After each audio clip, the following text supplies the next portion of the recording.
जी, बिस्मिल्लाहिर्रहमानिर्रहीम, अस्सलाम वालेकुम, welcome to Bakar education academy. This is Naeem Qureshi. Finally आज एसपीएससी का हेडमास्टर का पेपर, हेडमिस्ट्रेस का पेपर हो गया। आज 28 फरवरी 2024 को होने वाला सिंध पब्लिक सर्विस कमीशन का पेपर इस वक्त आपके सामने है। ये वो पेपर है जो मॉर्निंग में कंडक्ट हुआ है और वो टाइप बी है, यानी कि एक ही वक्त में कंटेंट सेम ही था लेकिन डिफरेंट वर्जन्स थे, ए बी सी, ठीक है। तो ये मॉर्निंग का पेपर है। आज हम इसका कंप्लीट जो है वो सोल्यूशन जो है वो देखने जा रहे हैं। तो आपने अपनी की को इस पेपर के अकॉर्डिंग जो है वो मैच करना है। तो ये जो फाइल सर्कुलेट कर रही है इसमें इटसेल्फ बहुत सारी गलतियां हैं, तो आपने इनके आंसर्स को जो है वो फॉलो नहीं करना, बल्कि जो मैं आपसे शेयर करने जा रहा हूँ आपने इन आंसर के अकॉर्डिंग अपने जो है वो की मैच करनी है और फिर अपना जो है वो बताना है। एनीवेज मैं आपको एक बात बताता चलूँ कि ये सिंध पब्लिक सर्विस कमीशन में मुनक्किद होने वाला एक आसान तरीन पेपर था। बहुत अच्छा, बहुत इजी और बहुत ही आसान पेपर था। Anyways let's start from the question number 1। Expected life outcomes from the education our effort. AIIMS कहलाती है। मैं डायरेक्ट जवाब बताऊंगा अभी आपको। The field of study that focuses how thought process construct in including memory, problem solving and decision making. ये सारे जहनी इस्तेदाद हमारी कॉग्निटिव डेवलपमेंट कहलाती है। तीसरा सवाल है the term inductive method. Inductive वो होता है जो स्पेसिफिक टू जनरल होता है। याद रखें इंडक्शन का तलब जो है वो ऑब्जर्वेशन से स्टार्ट होता है और ये स्पेसिफिक टू जनरल होता है। तो बी जवाब जो है इसका दुरुस्त है, ठीक है। बी जवाब इसका दुरुस्त है। What is the term used to describe the relationship of subjects across the different educational level? Different grade हो, डिफरेंट क्लासेस हो, डिफरेंट एजुकेशनल लेवल्स हो, तो ये वर्टिकल अलाइनमेंट कहलाती है या वर्टिकल ऑर्गेनाइजेशन कहलाती है। सी जवाब दुरुस्त है। पांचवा सवाल है the focus of idealistic education जो होता है वो moral character and intellectual growth पर होता है। बी जवाब दुरुस्त है। Who emphasize that education are to be social endeavour. ये जॉन डेवी की अप्रोच है। सी जवाब दुरुस्त है। The philosopher who for the first time mention that the importance of the play in the education, sports या play की जो importance जो है वो एरिस्टोटल ने उस पर जोर दिया। सी जवाब दुरुस्त है। The application of ideas, knowledge and skills to achieve desire results. Application जो है वो प्रॉब्लम सॉल्विंग कहलाती है। ए जवाब दुरुस्त है। The use of physical punishment for the class management.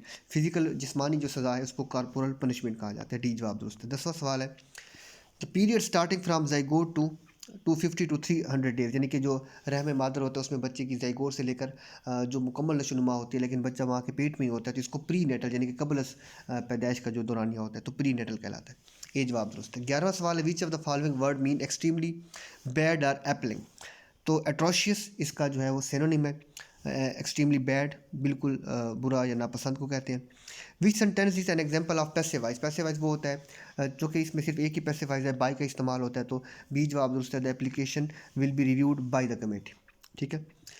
सवाल नंबर 13 है choose the correct sentence that correctly employs the future perfect. Future perfect tense वो होता है जिसमें विल हैव या शैल हैव का इस्तेमाल हो, साथ वर्ब की थर्ड फॉर्म इस्तेमाल हो। तो इसमें जो फिक्रा दुरुस्त है वो 13 सवाल का ए जवाब दुरुस्त है कि she will have completed the report by tomorrow, ठीक है। तो ये विल हैव के साथ या शैल हैव के साथ जब थर्ड फॉर्म इस्तेमाल होती है।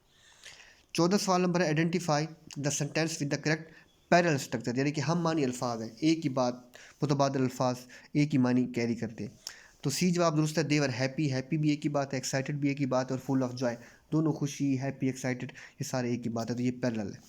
15 सवाल नंबर है which sentence correctly uses a subjective mood. B जवाब दुरुस्त है। कंडीशनल यूज़ होता है थर्ड कंडीशनल, जब भी थर्ड कंडीशनल यूज़ होता है तो किसी भी सब्जेक्ट के साथ वर, यानी कि ये ना तमाम ख्वाहिश को इजहार करता है, ठीक है। एक वो काम जो अब नहीं हो सकता, यानी कि जिस तरह लिखा हुआ if he were the taller, अगर वो दराज कद होता, यानी कि अब नहीं है तो ये चीज़ पॉसिबल अब नहीं है, तो ये ना तमाम ख्वाहिश का इजहार करता है।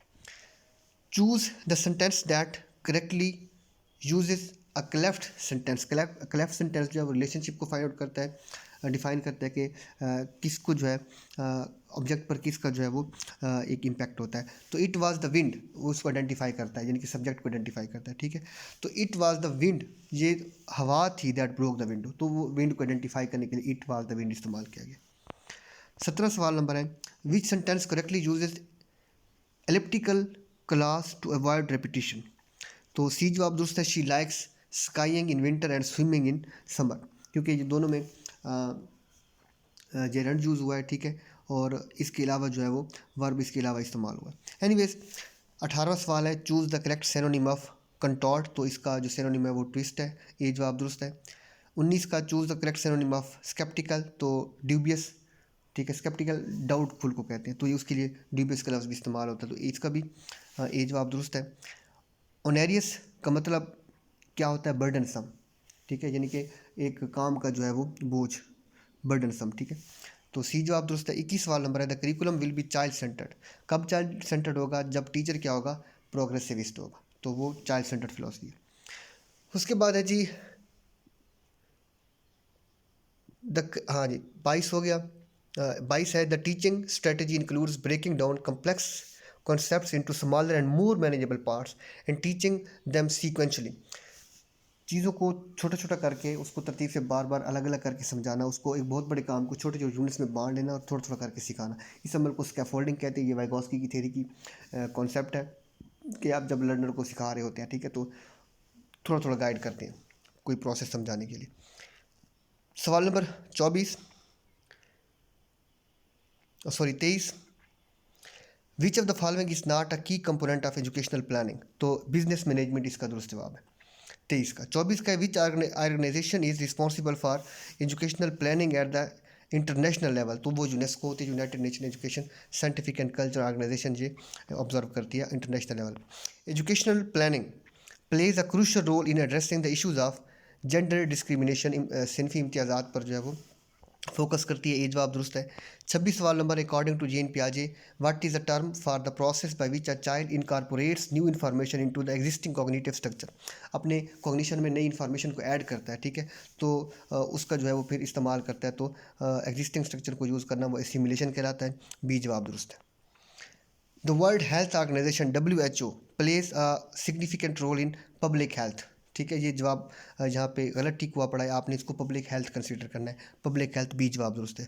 28 सवाल नंबर है, which of the following is not a key component of educational controlling, हाँ जी सवाल नंबर दोबारा 28, विच of the following is not a key component of educational controlling, तो करिकुलम डेवलपमेंट जो है वो एजुकेशनल कंट्रोलिंग में नहीं आता, बाकी क्योंकि ये अलग से करिकुलम विंग जो है करिकुलम डेवलप करता है, बाकी सारे उसमें आते हैं। 29 सवाल नंबर है, which government body is responsible for curriculum development and educational standards in Pakistan, curriculum development और एजुकेशनल स्टैंडर्ड्स का तयन जो है वो मिनिस्ट्री ऑफ एजुकेशन करती है। सवाल नंबर 29 की बी जुज़ दुरुस्त है, ठीक है, मिनिस्ट्री ऑफ एजुकेशन, जहाँ पे हायर एजुकेशन कमीशन लिखा हो ये गलत है। हायर एजुकेशन कमीशन जो है वो स्कॉलरशिप एफिलिएशंस और बाकी रिसर्च बेस्ड प्रोजेक्ट्स को जो है या हायर इनिशिएटिव्स को जो है वो ऑब्जर्व करता है, लेकिन बाकी ये जो करिकुलम डेवलपमेंट है और एजुकेशनल स्टैंडर्ड है ये मिनिस्ट्री ऑफ एजुकेशन तयन करती है उनका, तो बी जवाब दुरुस्त है। 30 सवाल number, which of the following best describe the formative supervision, formative supervision वो होती है जो ऑन गोइंग होती है, during the teaching learning process होती है, तो सी जवाब दुरुस्त है, supervision aim to improve instruction during the teaching learning process. Laws of learning Thorndike ने दिए थे, ये जवाब दुरुस्त है। In learning disabilities the name of mathematical disorder, mathematical disorder वो होता है जिसमें आप कैलकुलेशंस नहीं कर सकते, जमा तफरीक नफ़ी नहीं कर सकते, ठीक है, बच्चा हासिल नहीं ले सकता वगैरह वगैरह, ठीक है, तो इसको डिसकैलकुलिया यानी कि कैलकुलेट करने की एबिलिटी का ना होना, सी जवाब दुरुस्त है। The process quantifying the observe performance of learner in classroom, quantify करना यानी कि मकदार में कन्वर्ट करना, इसको मेजरमेंट कहा जाता है। 34 सवाल नंबर है, research is directed towards the solution of a problem, research में हम पहले प्रॉब्लम को डिफाइन करते हैं फिर उसका सोल्यूशन पेश करते हैं, ठीक है, शुरू ही प्रॉब्लम से होती है फिर उसको हमने सोल्यूशन पेश करना होता है। The process of transforming qualitative research data written interviews और field notes into type notes type text, ये क्वालिटेटिव अप्रोच है, जब क्वालिटेटिव रिसर्च में आप डाटा कलेक्ट करते हैं इस इंटरव्यूज़ के ज़रिए, फील्ड नोट्स के ज़रिए, ठीक है, तो आप फिर क्या करते हैं, पैराग्राफ की सेगमेंटेशन करते हैं और फिर हर पैराग्राफ को एक कोड देते हैं, थीम देते हैं, तो उस अमल को कि इस पैराग्राफ में क्या बात की गई है उसको टेक्स्ट के फॉर्म में आप अल्फाज में लिखते हैं, तो उसमें जो थीम निकलता है उसको कोडिंग कहा जाता है कि इस पैराग्राफ से ये थीम निकल रहा है, तो आप उसको कोडिंग में कन्वर्ट करते हैं, ठीक है, तो इस अमल को कोडिंग कहते हैं। Permanent change in behaviour as result of experience is called learning, permanent change in behaviour जो है वो लर्निंग कहलाती है। Non formal education has flexible rules of entry and exit, A जवाब दुरुस्त है। Informal education is life long, C जवाब दुरुस्त है। एक्जियोलॉजी वैल्यूज़ पे बात करती है, सी जवाब। Metaphysics deal with reality, D जवाब। The research approach that simultaneously investigates and solves a problem, action research कहलाती है। Evaluation that monitors learning progress, monitor करना ये ऑन गोइंग होता है, ठीक है, तो this is called formative evaluation या फॉर्मेटिव असेसमेंट, जो भी लफ्ज़ इस्तेमाल हो जाए, बी जवाब दुरुस्त है। 43 सवाल नंबर है the difference between maximum and minimum values, इसको रेंज कहते हैं, बड़ी और छोटी वैल्यू का डिफरेंस जो रेंज कहलाता है। सी जवाब दुरुस्त है। Test that measures learning outcomes of a student, achievement test के बच्चे ने क्या अचीव किया तो वो लर्निंग आउटकम्स को मेजर करके देता है अचीवमेंट टेस्ट। ए जवाब दुरुस्त है। 45 नंबर सवाल है percentiles are use to describe, percentile जो है वो relative standing in the group, यानी कि ग्रुप में एक बच्चा कहाँ पे खड़ा है, तो ओवरऑल ग्रुप परफॉर्मेंस क्या है आपकी, यानी कि पूरे ग्रुप में आपकी पोजीशन क्या है, ठीक है, तो सी जवाब दुरुस्त है। 46 सवाल नंबर है the body of knowledge skills and attitudes expected to be learn by all students is known as, all students ये लाजमी मज़ामीन होते हैं, इनको कोर करिकुलम कहा जाता है, ठीक है, तो डी जवाब दुरुस्त है। While teaching in classroom any kind of work that involves 2 और more students in is a form of, इसको कहते हैं कोलैबोरेटिव लर्निंग, ठीक है, इसको आपने ठीक करना है। ये 47 का जो दुरुस्त जवाब है that is called collaborative learning, जब बच्चे मिल के सीखते हैं, ठीक है, डी जवाब दुरुस्त है 47 का। 48 वाला नंबर है the first step before preparing the test is to set objectives, जब भी आप टेस्ट बनाते हैं तो आप पहला काम जो ऑब्जेक्टिव सेट करते हैं, इसका बी जवाब दुरुस्त है। उसके बाद है जी 49 नंबर सवाल education according to pragmatist is exclusively purposive, या इसको होली पर्पसिव भी कहा जाता है, ठीक है, तो ये बी जवाब इसका दुरुस्त है। 49 का बी जवाब दुरुस्त है, ठीक है, यहाँ पे गलत टिक हुआ है, बी जवाब 49 का दुरुस्त है। 50 और आखिरी सवाल है interview is the basically method of personality assessment, आप शख्सियत का जायज़ा लेते हैं, ठीक है, तो ये था जी एसपीएससी का मॉर्निंग का पेपर। उम्मीद है आपका ये पेपर अच्छा हुआ होगा। एनीवेज़ आपने कमेंट सेक्शन में अपने नंबर भी बताने और साथ में ये बताना है कि आपको कितने सवाल आते थे और आपको ये पेपर कैसा लगा, लेकिन मेरी राय के मुताबिक ये एसपीएससी की हिस्ट्री का बहुत आसान पेपर था। थैंक यू सो मच, अल्लाह ताला आप सब कामयाब और जीते रहे। बहुत शुक्रिया, अल्लाह हाफ़िज़।